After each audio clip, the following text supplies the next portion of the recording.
Good morning. I hope we have solved the technical problems, and I would like to welcome all of you in our public hearing. We will celebrate the UN World Environment Day here in the European Parliament, discussing about business. And I think this is very interesting because sometimes the people believe that economy and environment are in conflict, but we can see how we can cooperate in a common framework. This year we have the pleasure to launch the latest WorldWatch Institute report, Business Innovation in a Living Economy, regarding the role of business in a sustainable and green economy, and present highlights from WorldWatch Institute's flagship publication, State of the World, 2013. Is sustainability still possible? I think it's a very interesting question, also in a time of financial crisis. Of course, not only financial crisis, but it is a question because even here in the European Parliament there are some approaches that in a period of crisis we cannot discuss about environment, or we have to reduce environmental protection and such issues. Issues such as the current situation of the European business, the transition to more resilient, sustainable business models, as well as positive sustainability initiatives that specific European business have been engaged in, will be addressed by our distinguished guest speakers. We have invited two business people to present their approaches, so I think it will be an interesting discussion. In the aftermath of the Rio +20 conference, we need to undertake a realistic assessment of the role of businesses in promoting sustainable development detached from greenwashing efforts, as well as to address sustainability in a more critical way, so as to contribute in a substantial way to the green transition of the economy. We need to safeguard that this transition to a resilient economy will not just be a marketing trick that will follow a business-as-usual model painted green, but it will pave the way for a substantial and radical transformation of the production and consumption models based on natural resources and efficiency, as well as long-term social cohesion. Businesses have an important role to play in this effort, especially through the promotion of eco-innovation. Eco-innovation can contribute substantially to the revitalization and transformation of the economy, as well to green job development, as long as it is not just a policy to improve environmental performance. It should be a cross-cutting, horizontal issue that should be integrated strategically in the EU cohesion policy and regional policy of each member state for the period 2014-2020. Last week we have discussed here in the European Parliament a lot about eco-innovation, job creation, and issues like this, and I think it was a very interesting discussion, at least in the Regi Committee, Regional Development Committee. I'm Vice President of it. Eco-innovation is a useful instrument to create an economy that is more resource and energy efficient and socially equitable, while at the same time decrease business costs and improve public expenditure, especially the ones involved in environmental and public health protection. Eco-innovation could be a driving force in our effort to create a post-carbon economy, while at the same time safeguard natural resources and create millions of employment opportunities. I am coming from Greece, and I have this experience in a period of crisis, what we can do. There is a policy, these austerity measures that focus on reduction of salaries and social networks. But this is not an efficient policy concerning economy, not only concerning social fabric, social policies, because there is a huge space for reforms, innovation, at the level of resources efficiency, of energy efficiency, of reorganization of the business, but also the whole economy. So this discussion is more important in a period of crisis, I think. It is not only important during a period of business as usual, but it is more important at this period. So, without any further delay, I would like to present our distinguished guest speakers, Bonner Mader, Director of WorldWatch Institute Europe, Irini Gliki, Research Coordinator of WorldWatch Institute Europe, Elena Nikolai, Researcher from WorldWatch Institute Europe, and Josephine Campbell, if I pronounce it good, Business Strategist from WorldWatch Institute Europe, as well as two representatives of Sustainable Business Innovation Initiatives, Bas Gehel, Managing Director from company Van Houtum, and John Houkalas, Head of Sustainability at Pivita from Greece. Thanks a lot. The floor to Mr. Bonner Mader. Yeah, I don't know if it works. No, it's okay.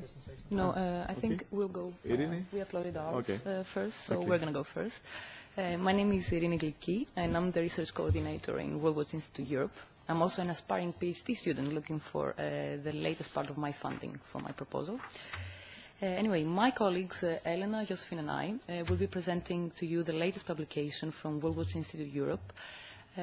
This publication was made after work that was done in the Institute this year, and it concerns research that we did towards business innovation in the living economy. The first part concerns mostly literature review on actually looking at the state of the business world now. And then our second part was qualitative research, which had the participation of 9 European companies, which operate in different markets with different products.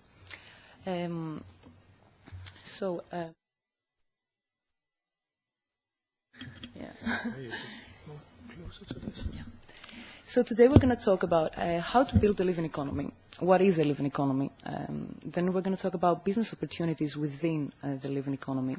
And we're going to give you some managerial principles coming out of the research that we did in the Institute.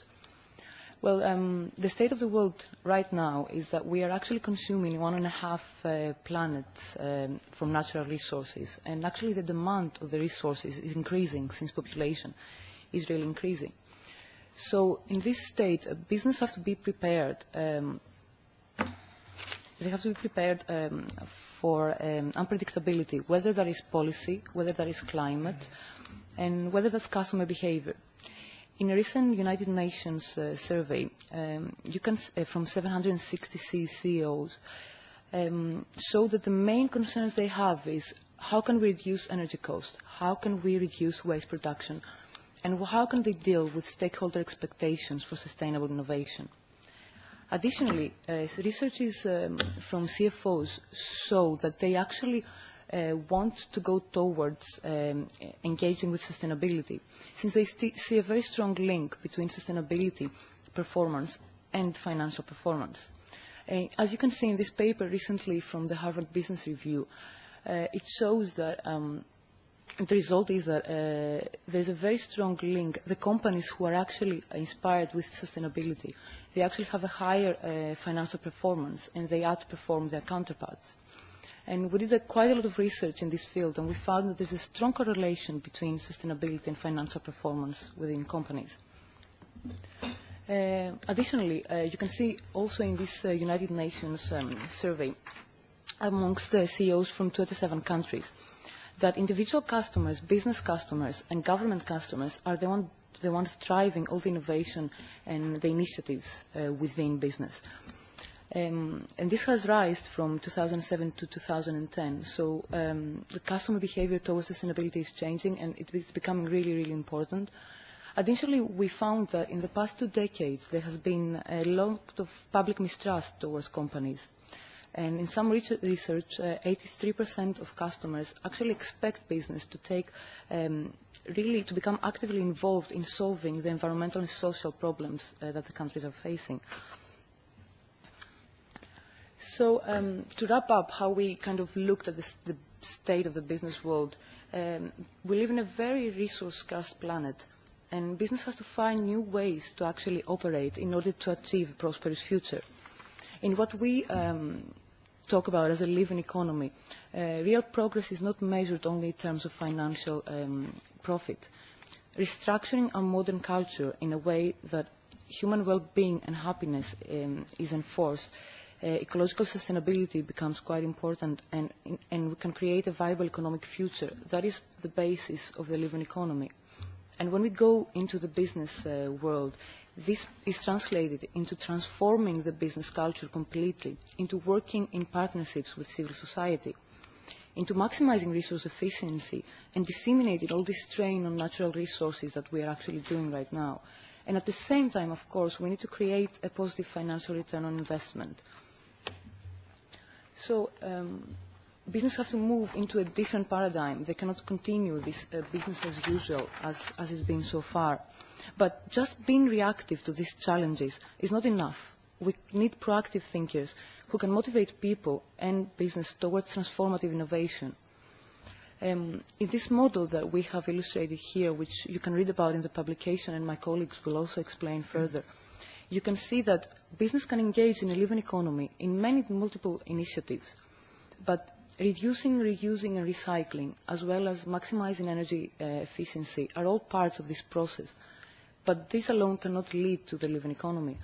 And in the present state of the world, business competitiveness is redefined in terms of effective solutions to environmental and social issues. So in that context, what is needed is a redesign of business models or a complete transformation of the business culture. And this transition requires a change of mindsets and cultures within business, and this is the place to really start from. So in our publication, we used 9 case studies from Europe, which you can see that they are placed in this matrix. This matrix is actually showing to you the criteria we actually use the cases by. So on the y-axis, you can see that we used innovation. We've used sustainable innovation as one of the most important pathways to the living economy and the cultural change we described. Some of the companies that we interviewed were actually doing incremental innovation. Some of them were doing more radical innovation. They were actually changing their business completely through this sustainable innovation they were using. And finally, some others were using transformative innovation, meaning that their innovation has the potential to completely change the markets they're operating with. And on the y-axis, you can see that we actually categorize the companies in terms of long-term prosperity, the ones aspiring to this. Then we had the business transformation companies, which they did this through CEO commitment. Others who are completely focused on prevention of waste, energy efficiency, either recycling resources. These companies actually, most of the case studies fit into more than one of the boxes you can see in this matrix, but we placed them where their initiative that we looked at was most important. My colleagues will go into explaining a bit of the cases and how these are connected to our concept of the living economy. And additionally, we have Mr. Galen and Mr. Tsoukalas from Avivita and Mr. Galen from Van Houtum, who will actually talk to you about their initiatives, as well as Mr. Joe from Flow2, who will discuss with Josephine some of their initiatives. Thank you for your attention. I'm going to pass the floor now to my colleague Elena, who will explain to you how to use this report. Hi, welcome. So I'm going to talk today about business model innovation. The message I would like you to take with you after this presentation is that sustainability is a very strong driver for business innovation and moreover for business model innovation.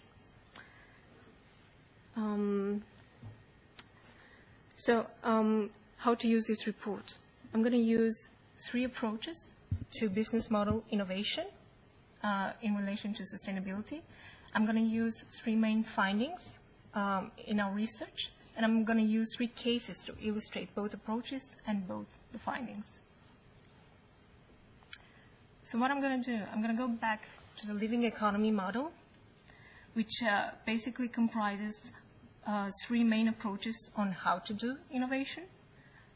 This is not an exhaustive model. We don't exclude other approaches. This is just to paint the landscape on innovation phases, what are companies actually doing at the moment with.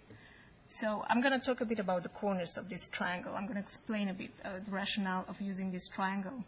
So we're going to start with the bottom corner, which is about reduce, reuse, and recycle resources. And first of all, I would like to ask you if you are familiar with this concept in your working organization. Yeah? Most companies choose to work with this approach because this is where the low-hanging fruit lies, meaning this is the quick business case.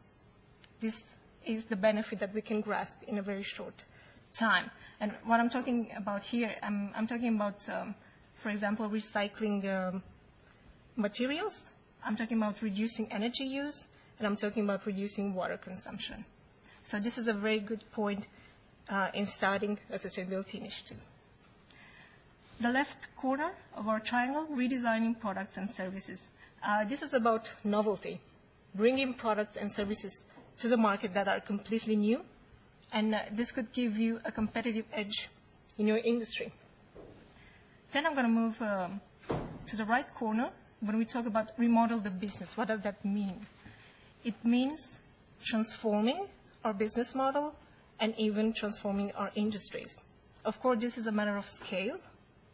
It depends a lot on the size of the company and on the impact of a company. So basically, what I want to talk today is the fact that you can move around from one corner to the other. Companies don't have to stick to one approach. You can work with several approaches at the same time. I just want to make the point that, as Irini has very skillfully argued, most companies choose to work with reduce, reuse, or recycle because it's easy, whereas working with the others approaches implies a bigger effort in terms of innovation, in terms of investment, and also a long-term perspective. When we work with the upper corners, we don't expect profit, short-term profit, but we're working for long-term prosperity, prosperity that doesn't vanish with the next financial crisis. Yeah? Okay. So, like I said before, our main argument in this report is that sustainability is a driver for business model innovation. As my colleague Irini has just presented, she presented a few drivers for sustainability. We can draw the conclusion that sustainability is non-negotiable. Yeah? It's a tangent risk. We have to deal with it. We can't do away with it. And we have to take action. So we cannot be only reactive and work with the bottom corner of this triangle. We have to move. We have to transition to the other corners as well. You may ask, why do we talk about business model innovation? Why do we talk about business models at all? Well, first of all, what is a business model? A business model is about creating value, capturing value, and deliver value. And this comprises both the financial aspect but also the customer experience, meeting his needs. But in a 21st century society, needs are shifting rapidly. We're talking about other types of needs. So we need to innovate business model. What does that mean? We need to do away with outdated models that no longer respond to our needs. And in doing that, sustainability is the perfect place to start. So these are three main findings from our research. I'm going to talk about the value proposition, how you need to tailor your value proposition in order to meet your customer needs. Basically, you're answering the question, how can I solve my customer's problems? How can I meet his needs? Second, you're going to organize your key activities to support your value proposition. Basically, what are the actions I'm going to take to support my value proposition? And third, which is very important, you need to cooperate, you need to collaborate, and you need to partner in order to support your value proposition. And why is that important? Because we don't have, no company has the resources or the ability or basically the manpower to tackle with all these issues. We can see sustainability as a systemic challenge. And businesses are no islands. They need to work and they need to collaborate with all social stakeholders in order to solve this issue. So we need to cooperate, collaborate, and build partnership. That means that we can use the economy of scale, so we don't have to invest a lot more money than we have to. We can reduce costs. We can even build new capabilities, like expand our business, grow our business by working with our partners, and so on. So based on the approaches, I've presented in the previous slide. Based on the findings in our report, what are the main issues with changing business model, value proposition, key activities, cooperation. Based on all this, I'm going to present you with a few cases, and I'm going to structure my presentation based on these findings. So I'm going to start with Bicyceli, which is one of our Dalding cases. It's a very small company based in Copenhagen. It has a turnover of 1.5 million euros.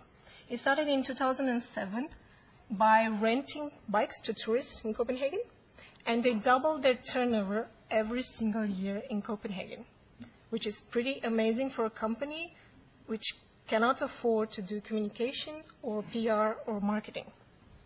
And how do they do that? Well, their value proposition is affordable transportation for low-income communities in Mozambique, specifically in Beira. They're working with people who cannot afford to own a car and sometimes not even a bicycle. And their alternative to transportation is walking. And we're talking about children that need to walk to school. We're talking about walking to the hospital and walking to the market to sell your products. So Bicyceli saw this as an opportunity to use the vast amount of waste, vast amount of scrapped bicycles that Denmark has, to give these people a chance to improve the quality of their life. But in order to do so, they realized they had to create a business model in Copenhagen to finance their project in Beira.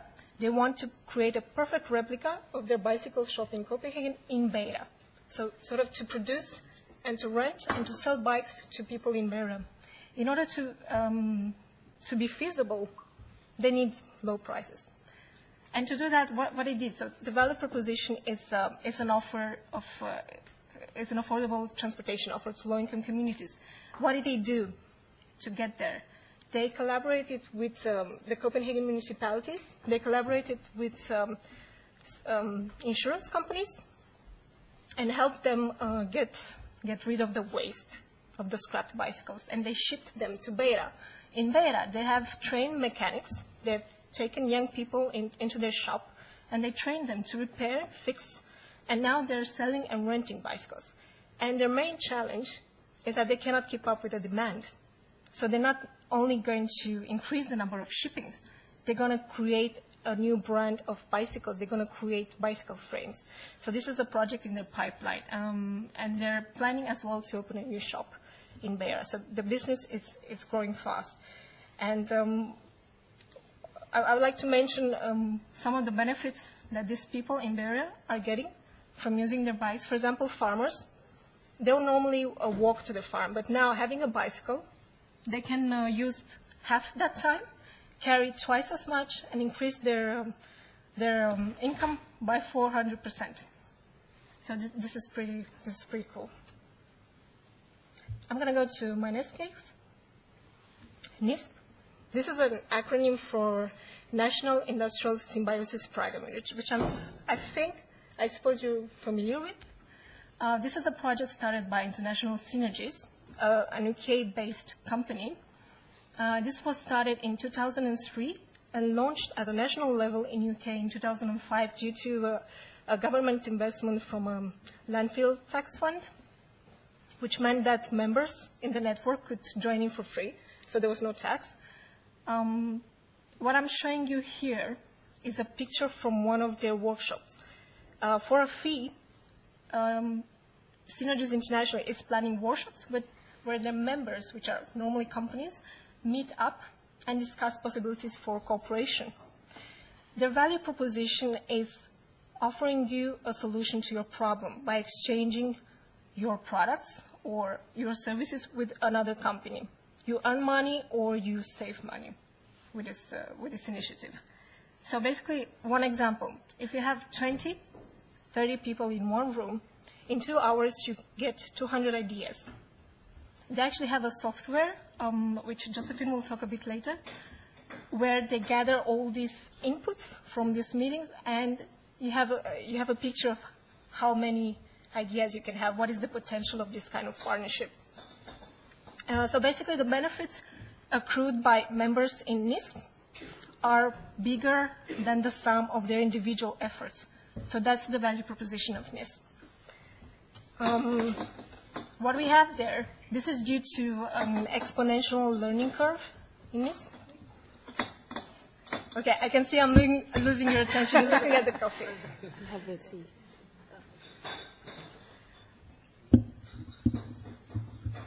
So the learning curve is exponential. That is their strength. And we're talking about innovation. Innovation, for example, can be using a technology already existing in a different sector. That's innovation for that specific industry. But we also have real novelty innovation, new research and development. The ratio is 70% to 20%.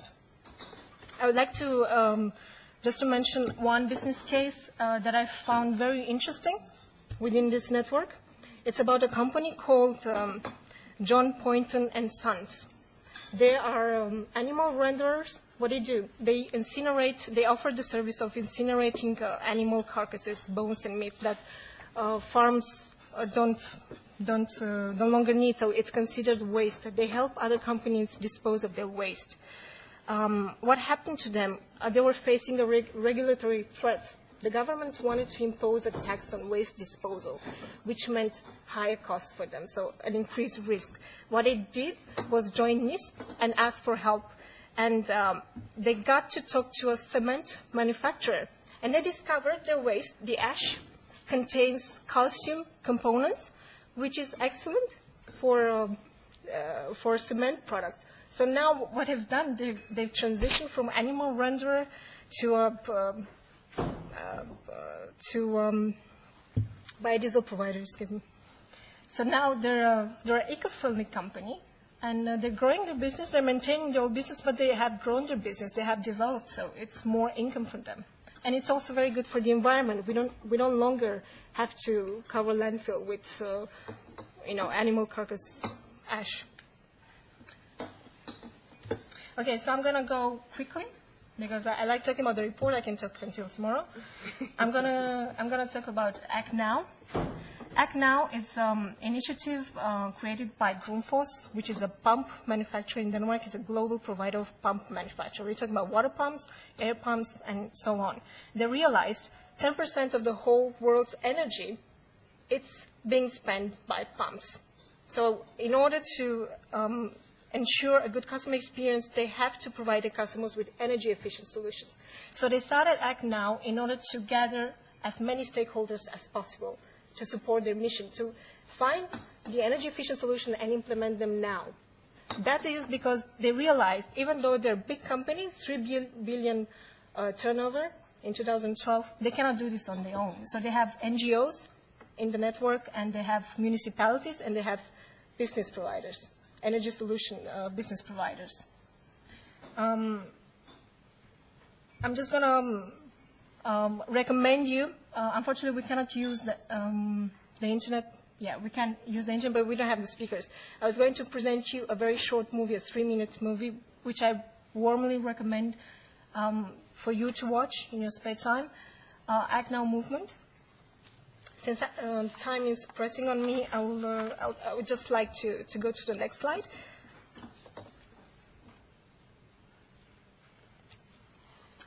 So to wrap up, this slide is meant to wrap up the discussion. So what do? We have seen 3 cases. We have seen the approaches. We have seen the main findings of this report. What do? Well, these are a few of our recommendations, how to use the living economy model for innovation in a smart way. Well, first of all, you can start with the low-hanging fruit. Yeah, you can look at the reuse, reduce, recycle corner of our triangle.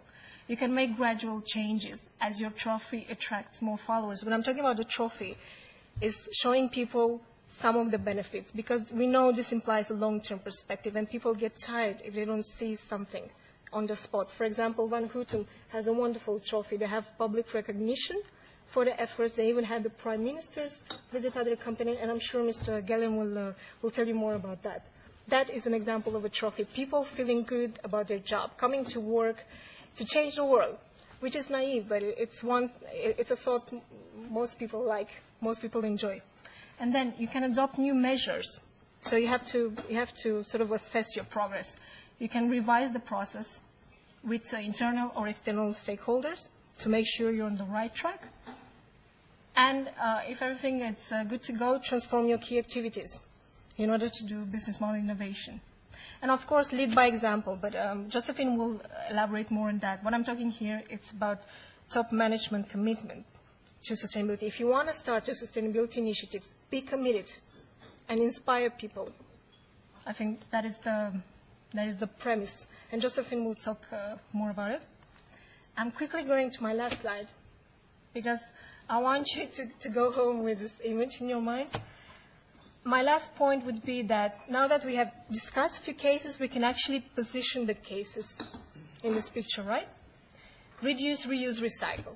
We have Bicycleria, who's recycling scrap bikes, but now they're turning to manufacturing bicycles under their own brand, so that's pretty cool. So they're going up to redesign products and services because they want to do it in a sustainable way. They want to be able to claim the resources that go in a bike and use it, so extend the life cycle of the product. We have, for example, Van Houten, which is going to present. We have, they started with a sustainability initiative, and they ended up with the idea of transforming the business model. So they started in the bottom corner, and now they're transitioning to the right corner. We have Flow2, who are also going to present, and they're disrupting. They're a disruptive model because they're offering you a completely new solution, which is more efficient and can change the way businesses get their supplies. So they actually just jumped to the right corner of our triangle. We have Act Now, which is focusing on implementing energy solutions now. You know, enough talking. We have the solution. Let's get to doing stuff. And we have Apivita as well, remodeling the business, transforming the business, and even perhaps the market. I'm looking forward to your presentation, and both to your presentation and to Mr. Joe's presentation. So that's our main argument. Sustainability is a strong driver for innovation, and this is a suggestion on how to do it. But these are like basic approaches to sustainability, and we welcome you to start working with it. Thank you.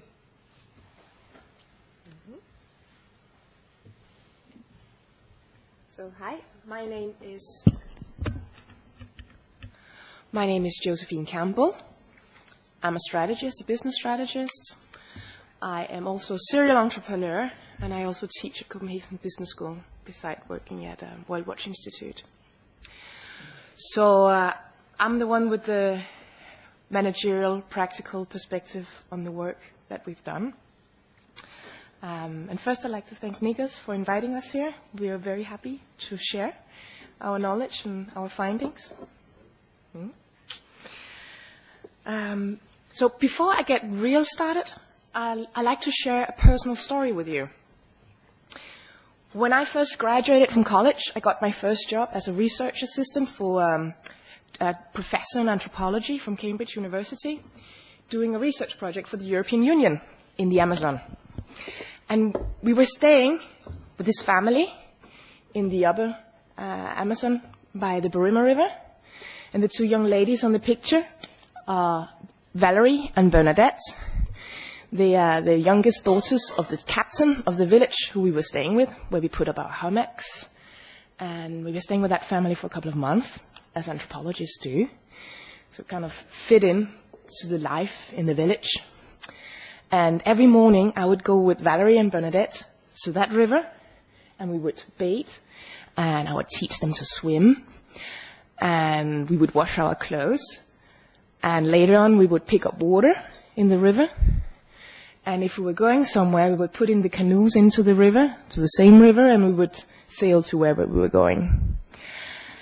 And there I had this experience of living within an ecosystem, like living in tune with nature and the surroundings. Like even the houses they were staying in, they built themselves. Even the tools they use to make the houses, they make themselves. And I think it was a very valuable experience because it made me understand on my own body what it is to be a part of an ecosystem. And later on, since I've been working with the agenda for years, I found that a lot of the people I meet professionally, they also live with indigenous people somewhere, in Africa, in Asia, in South America, as I did. Or maybe they grew up in the countryside, living in a symbiosis with nature. And I think it's a very important lesson that we tend to forget living the kind of life that we are living. To be honest, we all know, like, most of the people on the planet, they have a life which is more like this than a life which is more like ours. We're just about 1 billion people who have this kind of life. And there are probably, 3-4 billion people living a life which is more like this.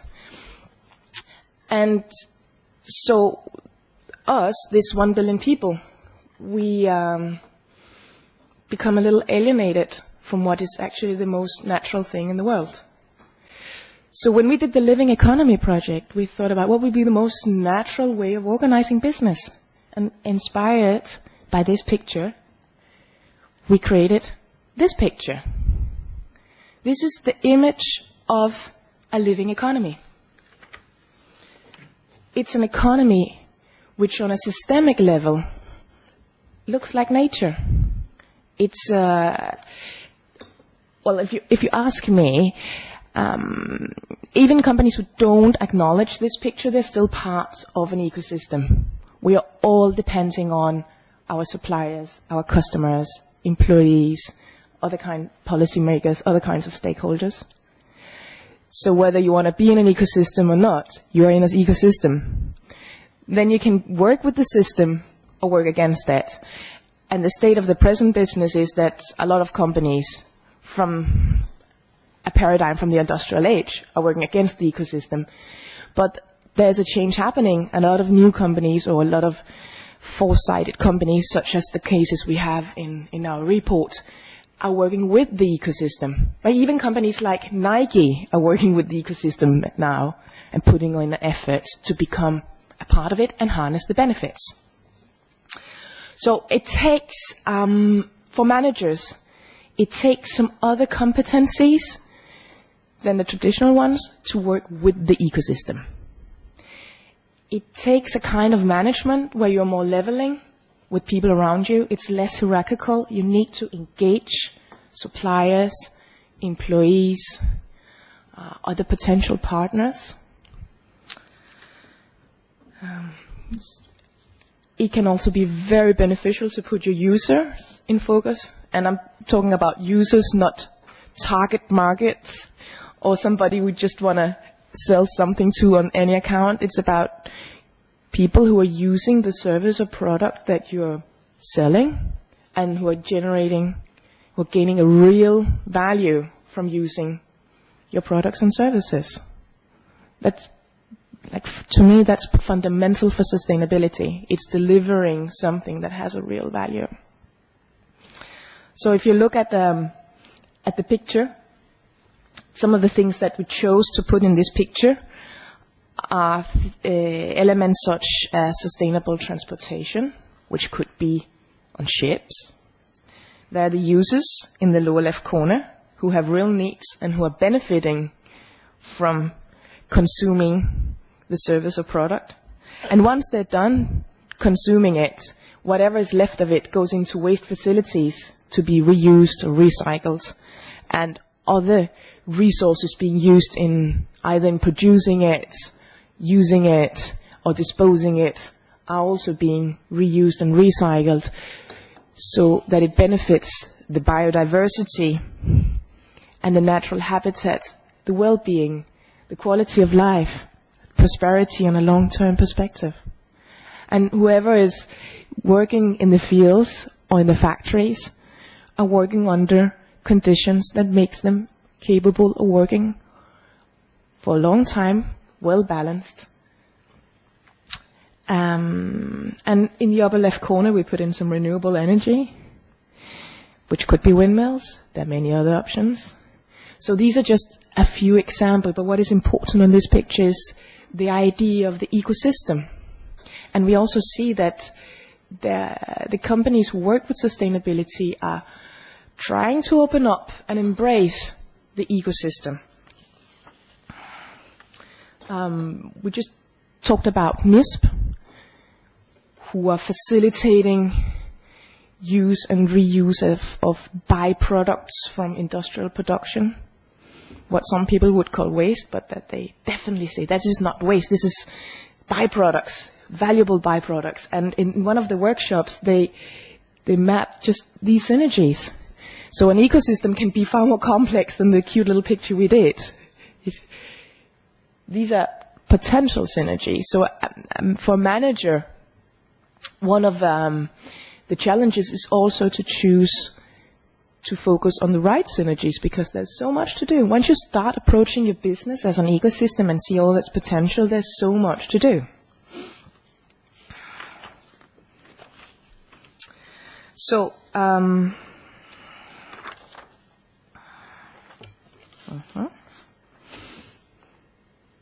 basically, I think one of the most important take-home messages is that management in a living economy is about orchestrating an ecosystem. And this is quite different from the traditional management perspective. This is a picture from Ford's assembly line. This is where scientific management was born. And this is the kind of management which is probably most common today. It's the kind of management which is rooted in hierarchy and control. And it's very different to the kind of management it takes to succeed in a living economy. So we know it's, for most managers, it's comfortable to step into the role of managing an assembly line, micromanaging, optimizing, leaning, and that can be very beneficial in some situations. But engaging stakeholders in the ecosystem, it takes a different kind of mindset.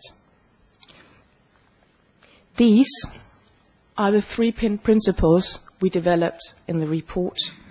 Management principles. And the first one is that an inclusive management style is needed to get things going. The second one is that top management commitments acts as a driver to innovation and business transformation. And the third is that to really create results, it takes a cultural change, as my colleague Irini also explained. We know that cultural change is something that happens over time, but it's what can really make the company development roll. And a way to approach that is to engage in one small, like if you, of course the situation is different, whether if you're a large corporation such as Tetra Pak, who's also in the room, who's also a case in the report, that's one kind of management exercise. Another kind of exercise is as Flow 2, which is a startup, innovative business that can just jump in and do it in the new way. So if you're a large corporation, you need to show to your organization that this works, and you need to help people make step by step towards the transition. And one way of doing that is to actually engage in one project in which you can create some results, but you can also develop the capabilities of the organization so that the people in the organization gains new competencies, and the culture will change little by little. Also, working with external stakeholders can have a massive impact on the company culture, but it's going to happen little by little in large corporations, little by little. Okay, so as I mentioned, there are some companies who are in the fortunate position that they're small and agile, and they can just jump in and harness the benefits of the ecosystem. And Flow 2 is a very good example on such a case. And rather than me explaining what Flow 2 about and how they harness the benefits of engaging in the ecosystem, what kinds of management principle it takes, I'll give the word to Kim Choa, who is a co-founder of Flow 2. All right. Thank you, Josephine. Thank you. Well, you can fail as a startup, as an innovator, if you hold on to your ego. Ego is destroying every kind of success. And I am a lawyer by trade. I've worked for 20 years as a lawyer and developed myself as an entrepreneur. I teamed up with Will, who has a marketing background, marketing expertise.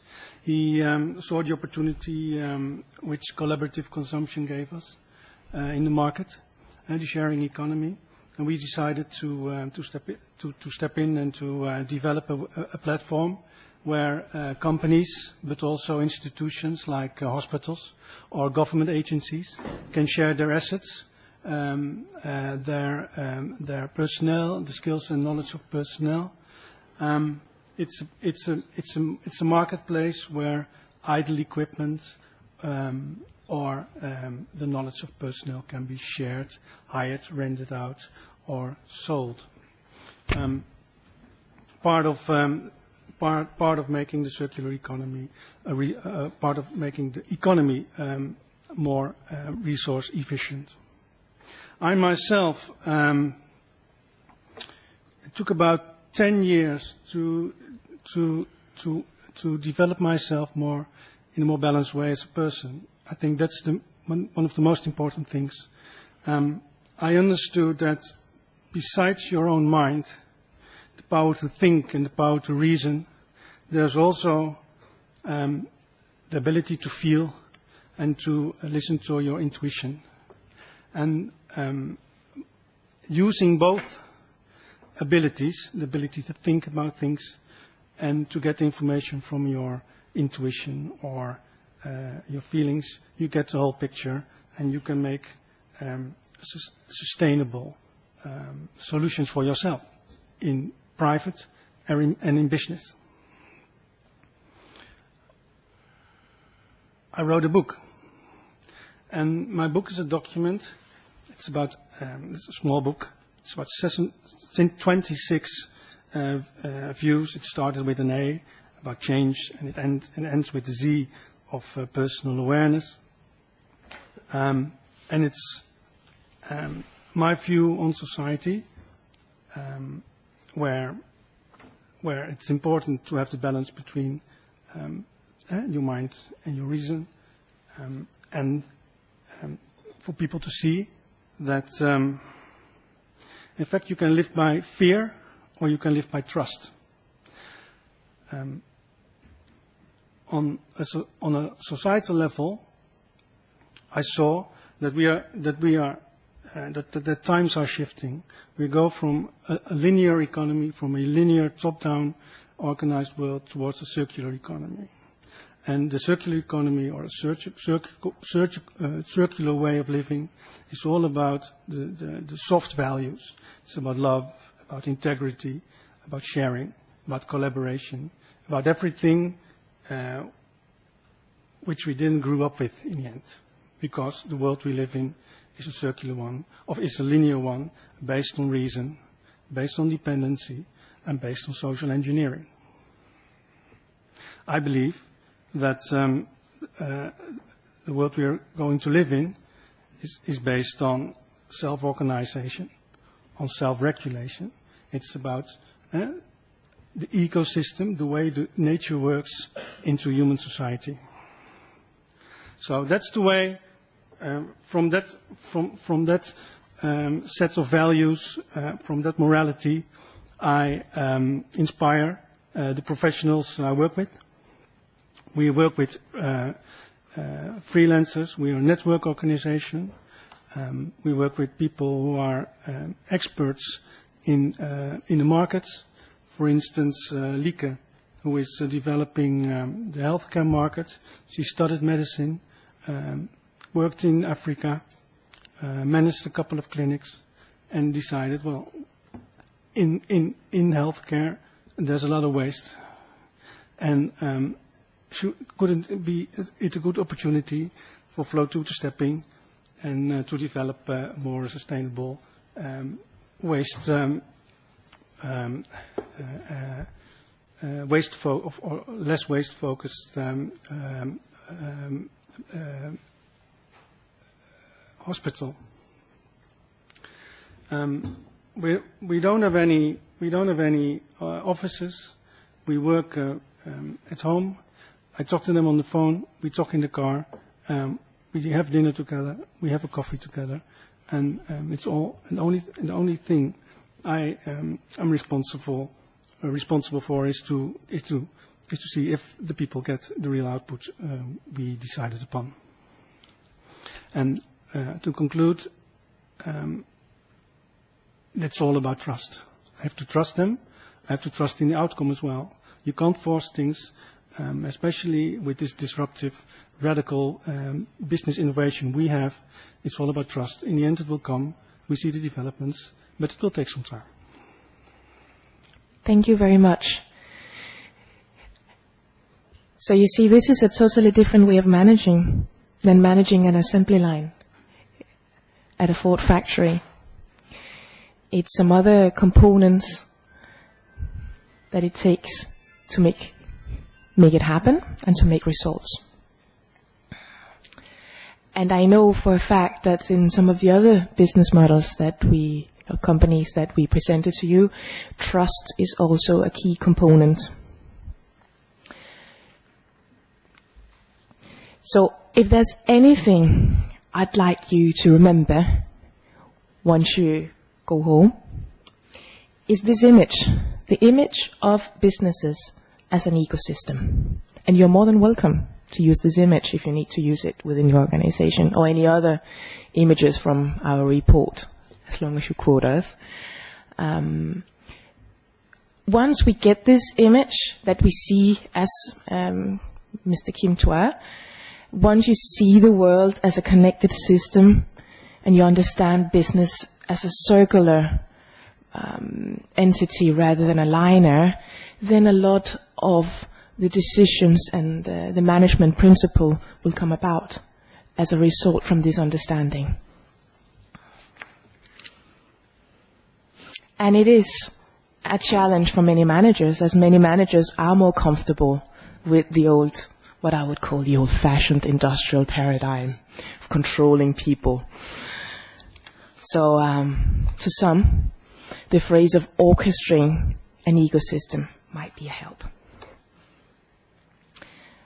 So we're going to continue to be interested in this agenda, and if you want to stay in contact with us, WorldWatch Institute Europe have a good Facebook page where you can like us if you use Facebook. The three of us are also on Twitter, so you're welcome to tweet us. And we put up the address and website for WorldWatch Institute Europe. We're based in Copenhagen. Thank you for your attention.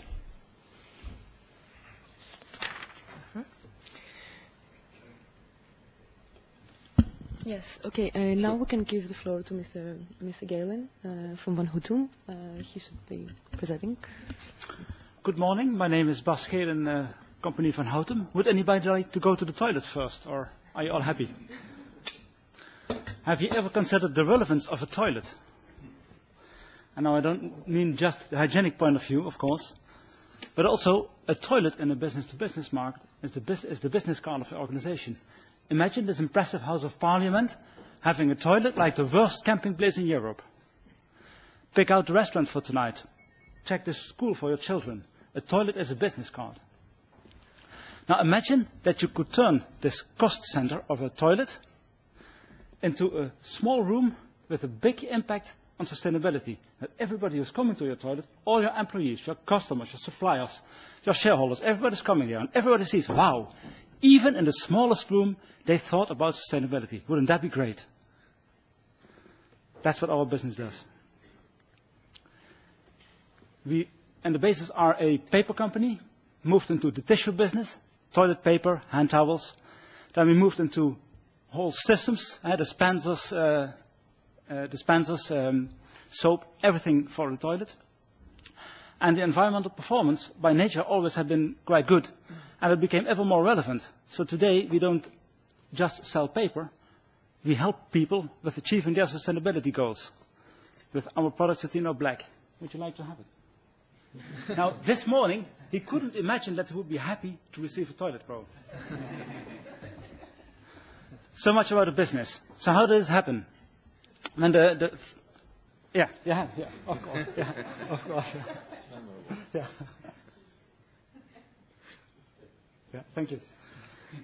When the founders of the company, two brothers in 1935, when they started up the company, they didn't talk about sustainability. They didn't talk about environment.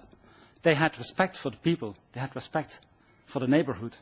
They were there to be there and to stay there. And gradually, the company has been professionalizing everything about it. And we have all kinds of management systems for quality, for energy, etc., etc. Not because of the certificates, but because those systems, they help us in continuously improving our performance over there. Why was that? Of course, it's a combination of good citizenship and cost. Environment is also cost. Energy, waste, water is also cost. That's why we did it. We did it. The whole neighborhood didn't care. Customers didn't care. But we did it. If you talk about what we did, you talk about environment, but I first would like just to mention the people aspect of it, because today the focus is on environment, but it's people, planet, and profit. And engaging people, inspiring them, taking care of each other's vitality, it's essential. It's a building block in the whole sustainability agenda, I would say. But I won't address that today. Going to the environment, we have been focusing as a paper company on reducing water consumption, on making sure we use recycled fiber instead of fresh fibers, don't cut a tree and then go to the toilet, reducing the CO2 emissions, etc., etc. Nobody cared, I said, until about 5 years ago. The marketplace started to change. And end users, big banks, insurance companies, etc., they started to ask questions. What do you do in the field of sustainability? And one of our biggest competitors, if not the biggest competitor, then came out with his figures on sustainability, claiming he was the biggest and he was the greenest. So we thought maybe we can learn from them. And we asked Lloyds to compare. And to our surprise, we learned that in all fields, we outperformed this competitor. This sounds great, and we still go on with it, reducing water consumption, reducing energy consumption. But if you look good at it, it doesn't say we are good. It says we are less bad. And this is like, well, a couple of years ago, we used to hit our children every day. Now we do it only on Wednesday morning. Can we change that into a positive agenda? We are not into cars, but if I would translate it to making a car, this car would have to be based on renewable energy, of course, and it would have to clean the air. So the more you drive it, the better it is. It's not consuming less. No, the more you drive, the better it is. That's the positive agenda. So you say to your customers, please use our products. It's good for the whole ecosystem. That's the principle. It's a perfect fit, as you said, with the circular economy. And the circular economy is not just about recycling. We are very good in Europe in recycling plastics. But when we're recycling, mostly that is downcycling, and the quality gets worse and worse and worse. And if you downcycle plastics, you can make a bench for in a park, but in the end you have more benches than you have parks in Europe. So that's not a solution. A circular economy means that you can keep the value of all the components. If you look at toilet paper, then we say you may keep it after use. This means that everything we add to the toilet paper needs to be non-toxic, biodegradable, needs to be safe, needs to be really safe. We started in 2007 to do this, cradle-to-cradle concept. And to my surprise, only one of the about 30 chemicals we added was really safe. Everything we added was legislated, permitted, standard industry, but was not safe. It took 3 months to analyze. It took 3 years to innovate and to come up with new alternatives to change. Was it difficult? It was difficult to find the alternatives, but the cooperation and the chain was inspiring. We had a very small project team, and if you start this, you don't need to explain why you want it. The people understand it. The concept is strong. The suppliers, we invited them all, explained why do we want it? Why do we think it is a value for us? Why do we think it is also a value for them? It's also creating business for them, long-term business. They were all willing to cooperate, all. It's not the same as that everybody had a solution, but together we went on the journey of doing this. Well, after 3 years, our toilet paper and our hand towels has components that are all biodegradable, non-toxic, all safe. And then we went on. We have these dispensers, those plastic things where the towel is in. Used to be made out of ABS, a kind of plastic. Today we make them out of all dispensers. We can close the loop. The suppliers first said, it's impossible.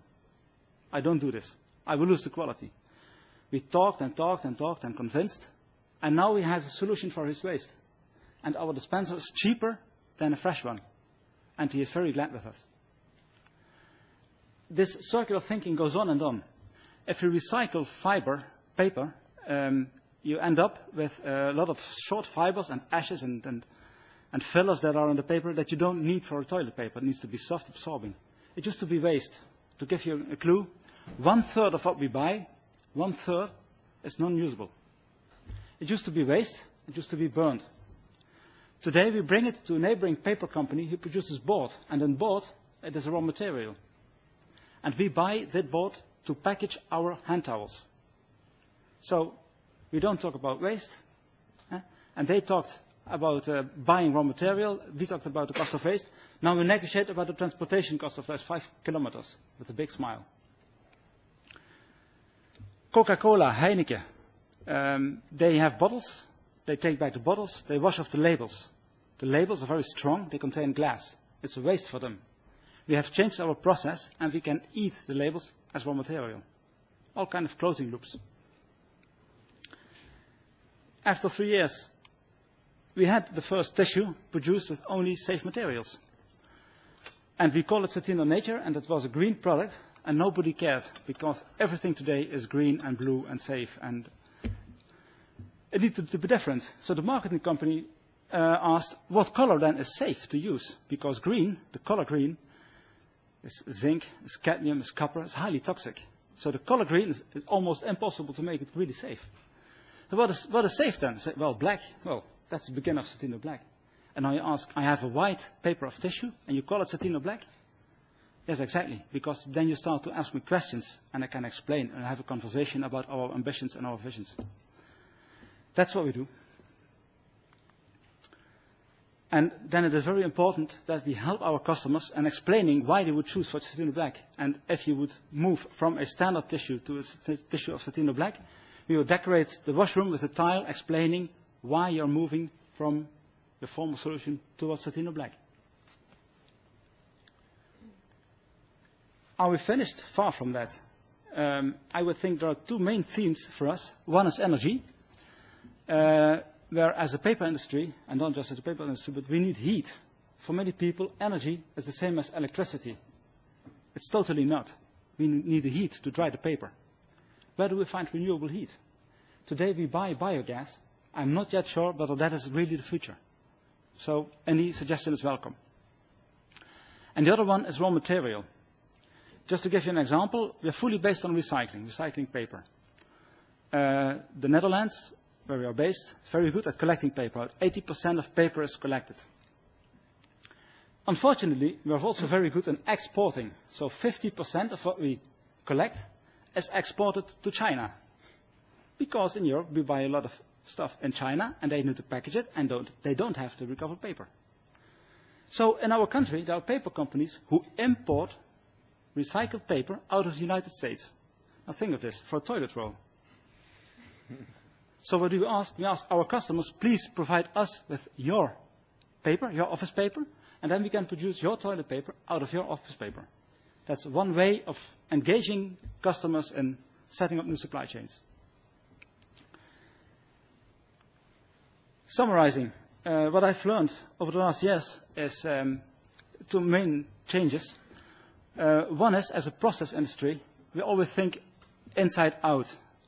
We consume and we have emissions. We pollute. Turn it around. Think outside in. There are all kinds of stakeholders around you. And can't you define a value that you can deliver to all your stakeholders? And the other is, turn it from less bad into positive. Have a positive contribution to your neighbors, to your customers, to your employees, etc. That may seem like an utopian dream. It is. But it is an inspiring vision and guideline as well. Thank you much.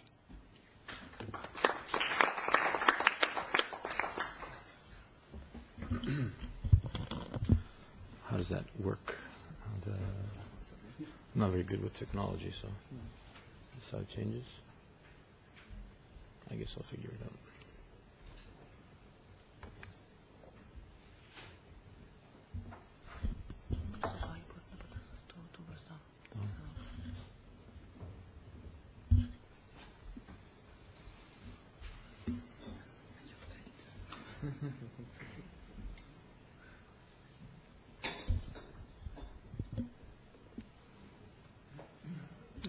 It's the start. It is the start. Yes, it is. Yes, it is. Yes. Yes, it is. I make a habit of going the other way around, always. Okay. Actually, I almost thought of not speaking after listening to Josephine, because people will think that we hang out together and that we're really good friends. But regardless, and after von Houten, maybe I should leave the room, but that's okay. It's always a challenge to follow and to follow people that have things to say and people that have done things. I start with this slide usually, and before that, when I talk to younger people, first I apologize. And I apologize on behalf of my generation, because although we had the best of intentions, we didn't do such a good job. So when I want people to listen to me, I first have to apologize and start off with a clean white paper. In your situation, I will thank you for inviting me here and giving me the opportunity to share the way we think, the way we live, the way we do things at Apivita. You can't really see that. It's very small letters. I've never been here before, so I didn't take that into account. I have a very long name. My name is Anagnosi John Chrysogelos. It's very Greek, but my friends call me Tasso.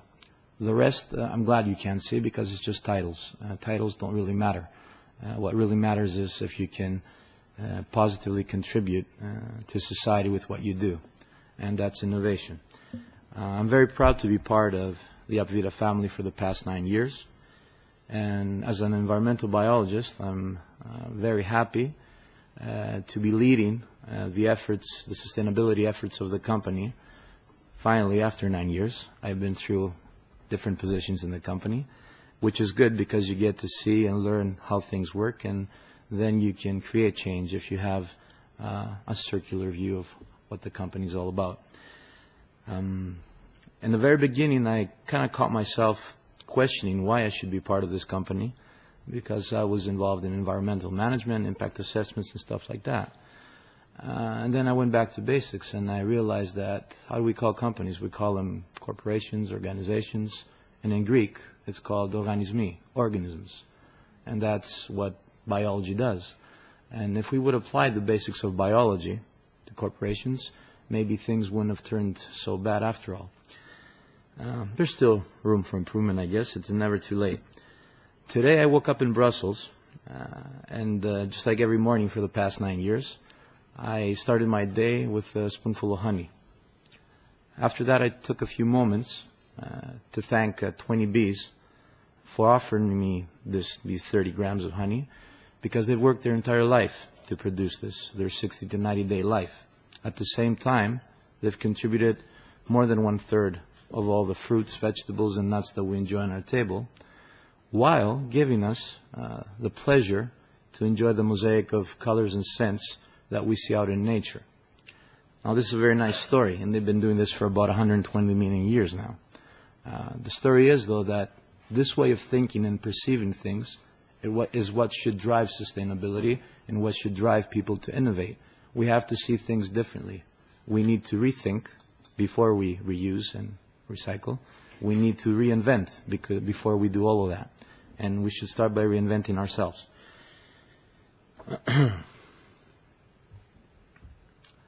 To put things into perspective, sustainability is not something new. It didn't start back in 1987. It didn't start in 1992. It didn't start in the 1600s. And started the minute people organized themselves in small societies.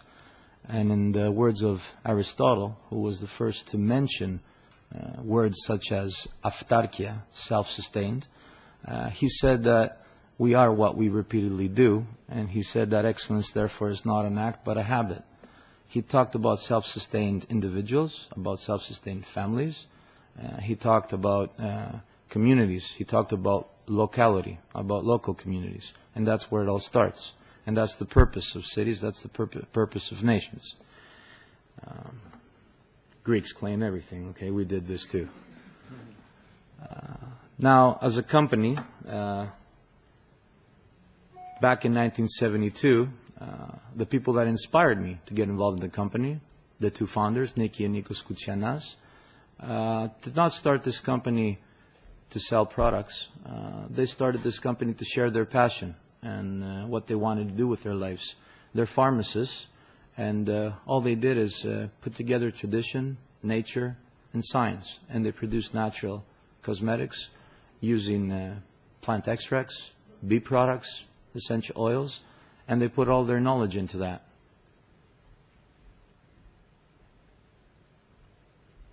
Our myth. People, when they hear the word myth, they think it's about a fairy tale or a story. Myth actually is the truth. And it's so powerful that it becomes a myth. And that's another way of seeing things. Our myth is very simple. In the center you see our logo.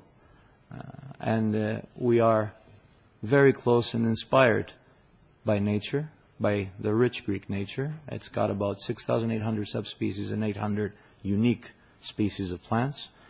It's got the bees, just like every other society does. And we have Hippocrates, the father of medicine. When I go into schools and I mention his name, very few children know who he is. And that's very discouraging. But it's also encouraging because it gives room for improvement. Behind all that, locality. We're in Greece. We're based in Greece. And we should think local and then act global and start doing things right at home and be inspired by home. The focus of the two founders for the past 40 years was about promoting something they call F&I epichirin in ancient Greek, which is all about ethical, sustainable business. They didn't really know what to call it back then, but they just didn't like the business as usual that was going on. So they decided to take a chance, creating a black soap back in the 1970s, and washing your hands in a white sink was not very common, especially if that smelled like oregano or thyme. Our emblem, again inspired by ancient Greece, it's two bees. They're collaborating, they're cooperating, they're creating value. It's a very unique piece of jewelry from the 1600s before Christ, from the Minoan civilization. It's not just symbolic. This is what makes us work. This is what makes us click. This is what makes us think. I would love to have someone else from the company here together with me, because that would be a more adequate presentation. Two people working together, presenting to you.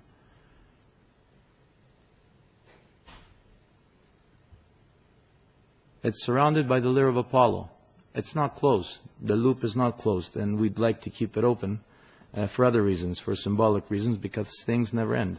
They're always evolving, and they're always improving. So maybe we should close the loop in what you're doing, but we should keep it open to leave always room for improvement. Our truth, very simple. 800 unique endemic plants, 800 unique global advantages, 800 apivitas, 800 new companies. We don't want to be alone. We want others to be on the trip with us. Biodiversity. Biodiversity is a source of civilization, if you really think about it. It's a source of culture. It's what defines us all. If it wasn't for nature, we wouldn't be here, and we wouldn't have the culture or the civilization we have. The problem is that we fell away from nature, and that's why we have the results we have today. The teaching of Hippocrates. It's not about just listening to what he said. It's about turning that into innovation and turning that into new things, into offering value to society. Because if you don't offer value to society, as a previous speaker said, there's no point of producing anything. The beehive is not just taking the products. It's living by example. It's the core Vita business. It's the way we think we should be in order to be socially responsible. And I'm not using the word corporate social responsibility, because I don't really believe in that. I believe in social responsibility and in personal responsibility. Dance, the beat dance, action, communication. Talk to people, whether in your car or at home. collaborate with people. If we don't communicate, things won't happen. And that's one of our biggest problems.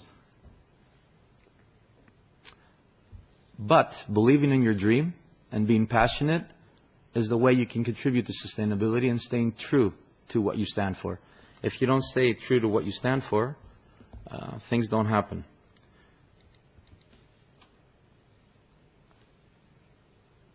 These are our beehives. We invest in nature. We have our own beehives as well as 10,000 collaborating beehives around Greece. We have our farms. We have a lot of activities that we do in regards to social responsibility, but that you can read, you can follow us, you go on our website, you can see all that.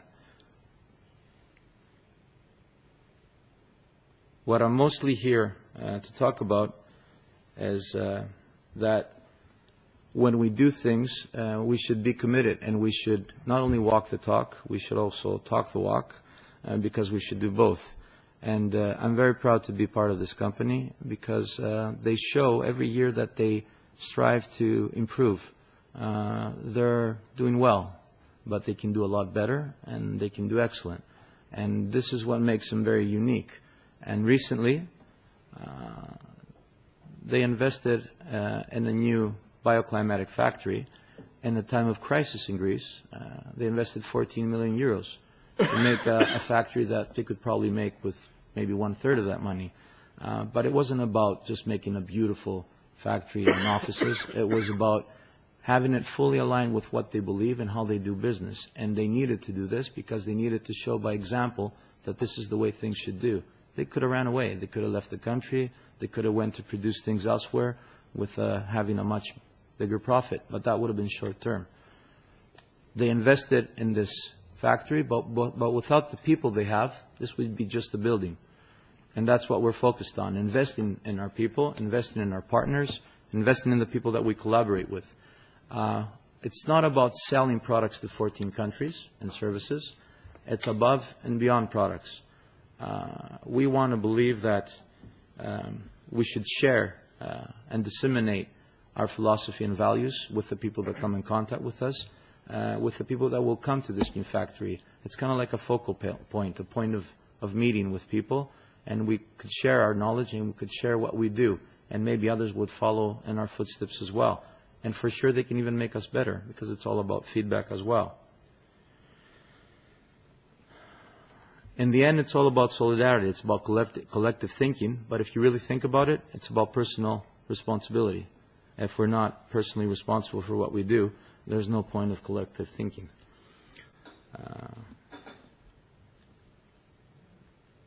These are just some views of shops, our ecosystems, as you call them, because when someone walks in there, we want them to feel and smell and breathe and understand who we are. We need not only to excite their senses of seeing things, but they should touch things and feel things. They should smell things. They should hear things. All the senses should be stimulated. We like to say that we're not a natural cosmetics company, that we do not offer beauty. This is done by so many others. And we don't care for the superficial. We provide all of what I said before. We just want the purity of ancient Greek ingredients, the Greek bees and the flora, for an holistic inner and outer beauty approach, with Hippocrates' approach that respected and was devoted to man and nature, and we'll see how. What we are, we're just a company that packages the wisdom of Greek nature and medicine. And it's just a modern way to kalos, as we say. Kalos is a Greek word for inner and outer beauty. We like using these Greek words because they've been around for a while, and we should look back to them because they taught us a few things in the past. It's the chance for beauty, the chance to well-being, the chance to health. And this is offered to people of the cosmos, as we would like to say, and not the world. Leaving this room, what I would like you to reflect on is a few Greek sentences. Don't worry, I will read them for you. And this is something that Hippocrates said about 2,500 years ago.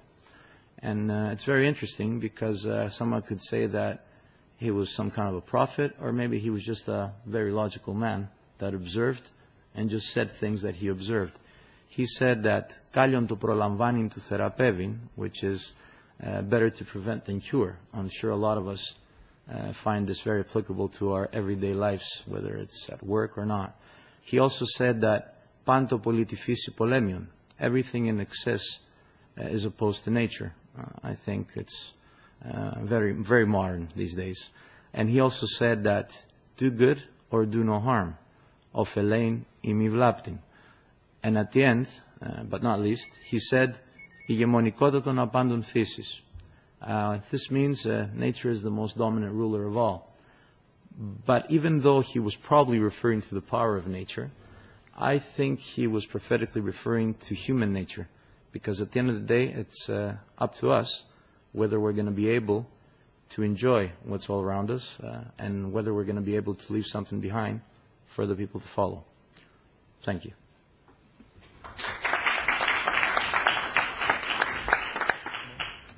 Just one question. How have you been doing during the financial crisis in Greece?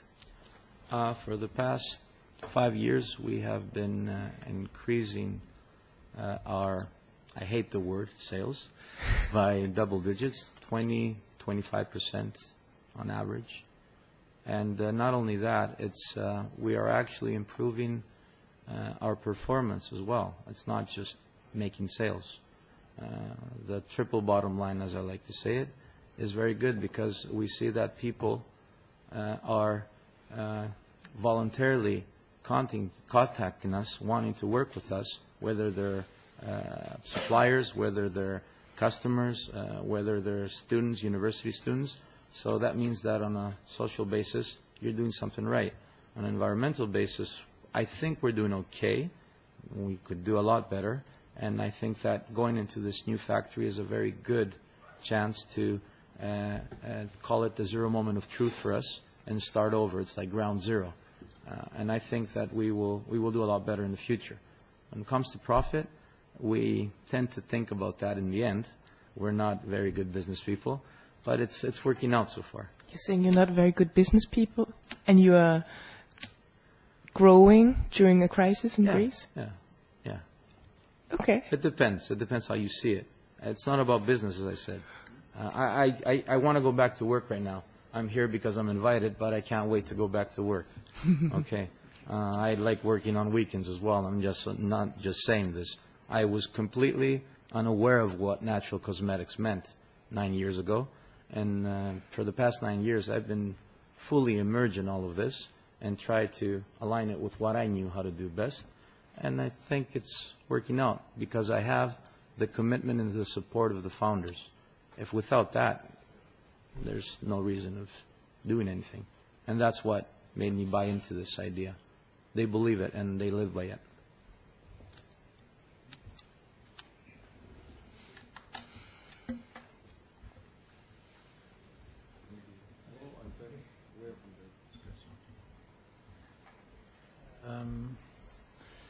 Okay, thank you. I'm just wondering if my presentation is going to work.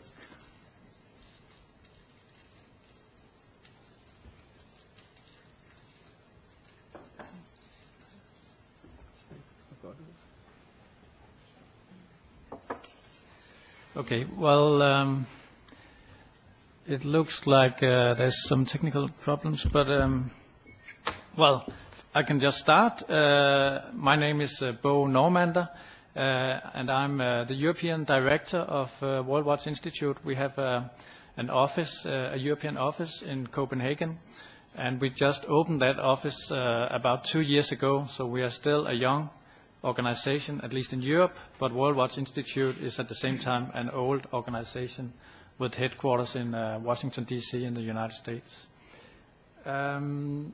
Yeah, they are working on it. I wish to thank Nikos and his colleagues for hosting us for this this event, this seminar here, and I'm really happy to be here. And I didn't bring any toilet paper like like you did, but I have brought this book, and actually this book might be turned into black Satino black at some point, or I can give it to you, and then you might recycle it. Then the question is if it's going to be upgraded or downgraded, or but at least recycled. So I would like to talk about this book, but also first I would bring us back to the year 1992. That was the year when we had the first Earth Summit in Rio de Janeiro in Brazil. I was quite young at that time. I was about 20 years old. And honestly, probably at that time I didn't really think much about environmental issues, but at least a lot of other people did. And it was back in 1992 that I can talk without the images, but it would look better with the images. So, but it was back in that time, in 92, that we started to talk about sustainable and sustainable development. It became a debate about 20 years ago, how to live in a more sustainable way. So sustainability, sustainable development, those words, I don't know if they have origin, if they have a Greek origin, or I think it's a Latin words, and they are, difficult to understand, difficult to pronounce, and even more difficult to define what is sustainable and sustainable development. Now it looks like my presentation is going well. Some people at that time, 20 years ago, they said, well, sustainable development, we don't need that. What is this about? We can forget about it, or it will end up in the dustbin of modern history. I think I can say that they were wrong at that time, because today sustainability and sustainable development is used all the time. It's used more than ever. If you watch TV, as seen on TV, you will hear about sustainable. You see all kinds of products are sustainable. You see advertisements, corporations, they are all working with sustainable products. You even have a Ferrari, which is sustainable. So we have come to the point where we have sustainable sports cars, and they still run on gasoline, and they don't have a very good average consumption of gasoline, and still, some people actually claim that this is sustainable. So, I don't agree. I don't think we are sustainable.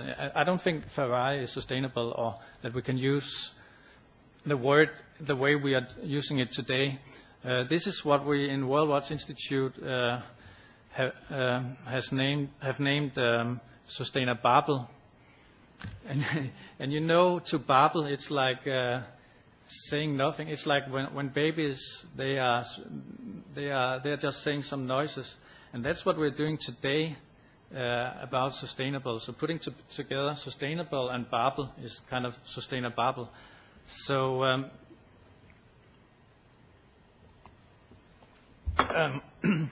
so that makes us think at WorldWatch Institute. Here's another example of what you can also call greenwash, that companies are using, are claiming they are environment friendly, but they are not really. There's another one on sustainability. And the colors look quite funny here, but this guy is actually painting the chimneys green. So even some people will claim that that the whole industry is green. And we don't really agree with this point of view at WorldWatch Institute, so we thought, all this use of sustainable urbanism, sustainable this, sustainable everything, is sustainability still possible? I mean, what do we mean by sustainable? Is it all babble, or how do we define sustainable? After so many years talking about sustainable development, where are we today?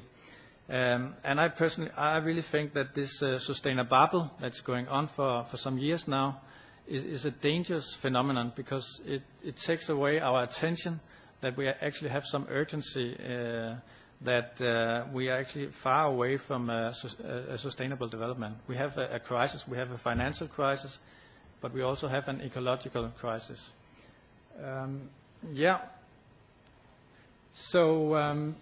Just to continue on this, there has been made a recent study on the use of the word sustainable, and you can see some dots there. And then they have calculated on exponential growth what the use of sustainable will be in the future. And already in 2061, the word sustainable will occur in every sentence that we say. So I would say sustainable in each of my sentences. Then in the year 2021-09, all sentences will just contain one word, and that's sustainable. So this is, quite funny, but it also says that it's good that we are talking about sustainable development, but there's a lot of inflation, and the word is used for everything, so it loses its meaning. The dilemma we face is kind of very meaningful to the WorldWatch Institute. It's going back to the 1980s. Lester Brown, the founder of WorldWatch Institute, had one of his first books already talked about sustainable society, and so it has always been important for WorldWatch Institute to think about a vision for a sustainable world. What does it mean? And that's why we thought that now it's the time to do a book about this. About sustainable development. And, that's what we are doing with this book, and it comes in 3 parts, and it's a quite heavy book, 1 kilogram. There's a lot of interesting articles, chapters in this book. But it has 3 parts, and the first part is just about trying to say what is sustainable development, how do we measure it within different ways, and how do we know if we are on the way to sustainable development. For example, this is a graph of the ecological footprint. Maybe some of you are familiar with it. I don't want to go into details, but that's just one way of measuring sustainability. Then the second part of the book is about policy. It's this is from last year's Rio Plus 20 summit. There's a lot of talking about sustainable development, but what policies are needed? What do we need the politicians like Nikos to do to achieve a more sustainable world? That's the second part. And then the third part of the report is in case of emergency. We probably have to realize that we are not going to stop climate change. We are not going to stop the loss of biodiversity. We have a lot of challenges that we might not meet. So what are we doing if we are going to live in a world where we have these problems? And that's what it in part 3 of the report it talks about. We might need to live in an ecopod like this one.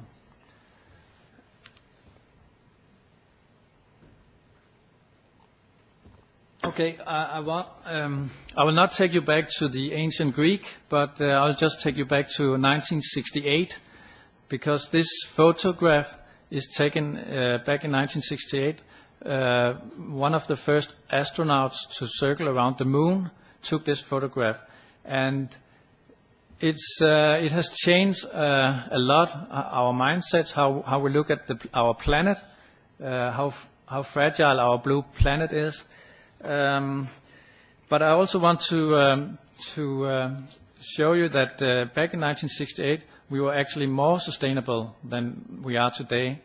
On this planet in 1968 we were about 3.5 billion people. Today we are more than double. We had more animal life, we had more species.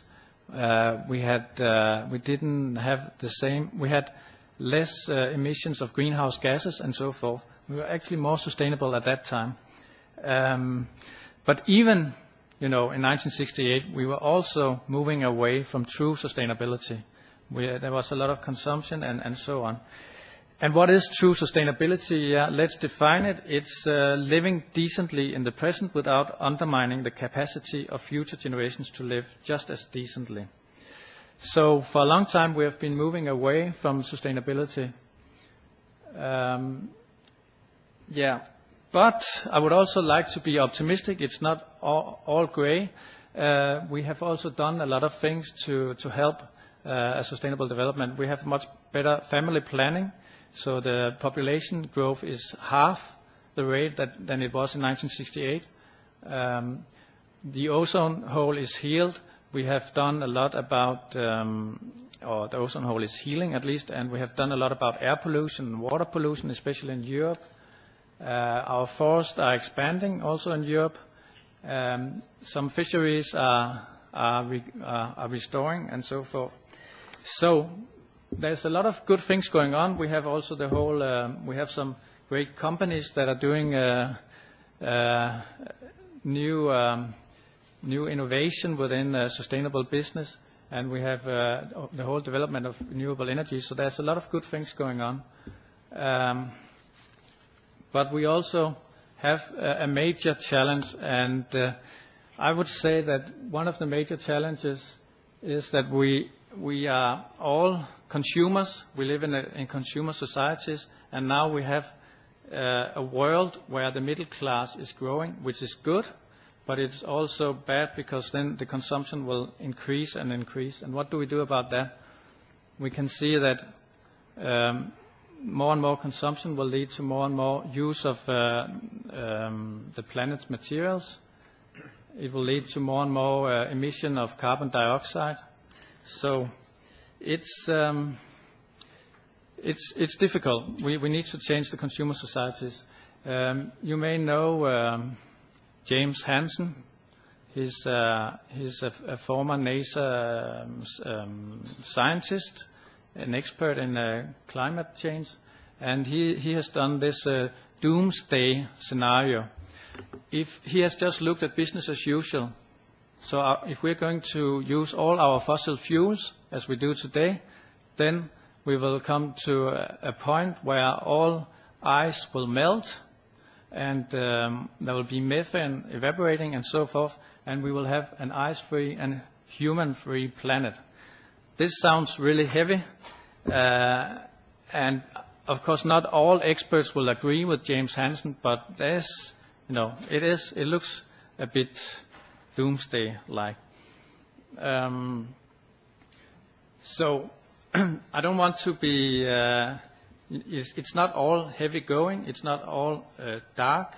There's also a lot of good things to look at, and the book will do that. It has cartoons, it has practical examples, how to do it, like urban gardening here, and it tries, in the book we try to define what is true sustainability. For example, planting trees is usually sustainable, taking water out of a river is usually not sustainable, and so forth. I don't know how much time I have because it's nearly 11 o'clock.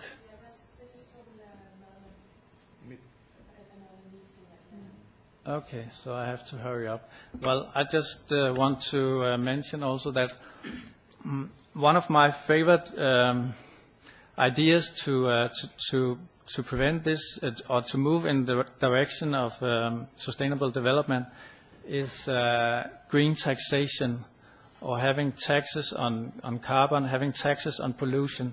I think this is really important, and we are doing that in Europe, but we can do it more. We are also discussing to have a tax on air transportation, on air flights. I think that would be a very good idea. The idea is that we pay, that within our economy, within our living economy, we actually pay for the externalities, that we pay for the pollution. We don't pay for pollution today. We don't pay for all the the problems that we will cause for the future generations, and we need to do that. Another thing that WorldWatch Institute has done research in for several years is to work with population growth. Research at the WorldWatch Institute suggests that if all pregnancies are intended, so that they are not forced on women, then we would actually be able to control the population growth. If you give women the choice, if they want a child or not, all over the world, then we could actually reverse population growth. And the projection is that we will be 9 billion people in 2050, and I'm sure that we will have a more sustainable world if we are less people. I mean, too many of us that all want to consume, that's not sustainable. So I will try to conclude, but I think at the moment we are in an economic crisis in Europe. We are at a financial crisis, but we are also at an ecological crisis. And we are stumbling away. We don't really know what is sustainable development. And we don't know how to run our world. Actually, the State of the World 2014, the report for next year, will be about how to run our world. It's about who's going to decide that we will be more sustainable. It's about power. Is it the politicians or is it the business leaders that will decide, will make us in the right direction? It's about governance. So that will be a difficult task. I think also one of my last points would be that we also need some resistance if we really want to approach a sustainable development. We need, as society, as civil society, we need to show that we should do it in another way. There's also a chapter in the book about civil disobedience and direct action. And I really believe that that's needed. We need people to act, the people here in this room, but in general. And that's really important to, if we go back to history, we have seen when we have changes in society, we have had great leaders like Gandhi and like Martin Luther King, and also, of course, Nelson Mandela. And there, back in history, you have seen real change, and it's possible to do real change, but you need also some resistance, and you need movements in society. I'll just skip this one, because I don't have so much time. But I think that the book, to finalize, the book asks, is sustainability still possible? Yes, I believe it's still possible, but we need a lot of work to be done. And I think that we need the social change. We need to change things like we have seen before. Today we have abolished slavery. We don't smoke so much. We have done a lot of social changes in society, and we need the same to happen within the environmental arena and within sustainable development. And I think those social changes can happen. And also when I look to business people like Baskellan and Chrysogelos, that I can see it's possible. So yes, I believe sustainability is still possible, but it will take a lot of work in the future. Thank you.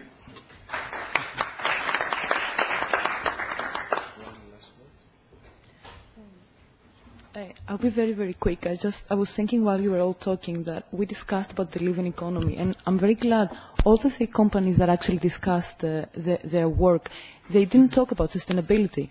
They all talked about values. I mean, Mr. Joe talked about trust, Mr. Gellen talked about respect, and Mr. Tsoukalas talked about self-sustained. So I think that is what we should take with us today in going home and doing our business, whatever that is. And thank you all for coming.